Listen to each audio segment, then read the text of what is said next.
Nalgonda municipal corporation ఎన్నికల్లో మంత్రి Komatireddy Venkatareddy vote హక్కు వినియోగించుకున్నారు. నల్గొండ 33వ డివిజన్ పబ్లిక్ స్కూల్ మంత్రి ఓటు వేశారు.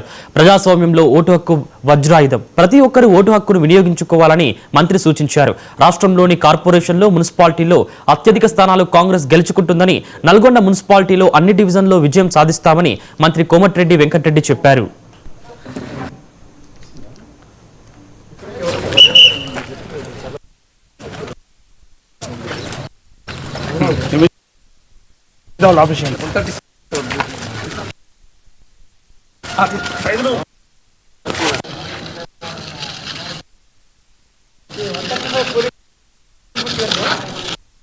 వాటర్ బాటిల్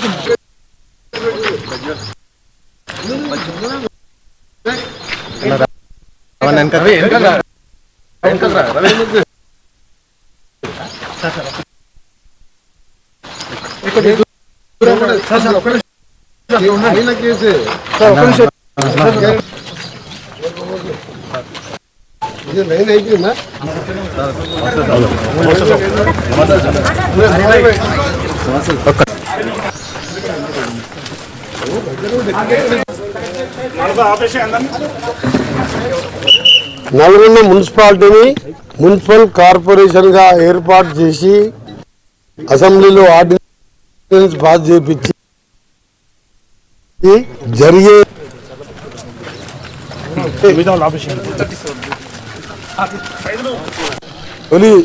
నల్గొండ మున్సిపాలిటీని మున్సిపల్ కార్పొరేషన్ గా ఏర్పాటు చేసి అసెంబ్లీలో ఆర్డినెన్స్ పాస్ చేయించి జరిగే తొలి గ్రేటర్ నల్గొండ మున్సిపల్ కార్పొరేషన్ గా ఏర్పాటు తొలి ఎన్నికల్లో నేను ఓటు వేయడం జరిగింది. ఇప్పుడే పేదవానికి ఎప్పుడైనా అవసరం వస్తే నా దగ్గర రావాలంటే సార్ ఏమనుకుంటాడు, ఆత్మగౌరవం కూడా పేదవాళ్ళకి అడ్డం వచ్చి ఇవాళ ఆత్మహత్యలు చేసుకుంటుంది.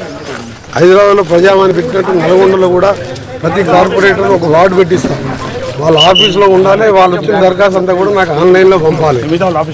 దానికి వెంటనే నేను కలెక్టర్ గారికి పంపడం, మేయర్కి పంపడం, స్పెషల్ ఆఫీసర్గా ఐఏఎస్ ఆఫీసర్ ఉంటారు వారికి పంపడం. వారానికి 2 రోజులు నేను మున్సిపాలిటీలో ప్రతిరోజు 2 గంటలు ఉంటాను.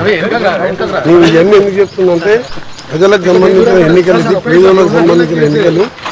మీ అందరికీ నల్గొండ అసెంబ్లీ సెగ్మెంట్ టౌన్లో ఉన్న పేదవాళ్ళకు మాటిస్తున్నా, భరోసా ఇస్తున్నా.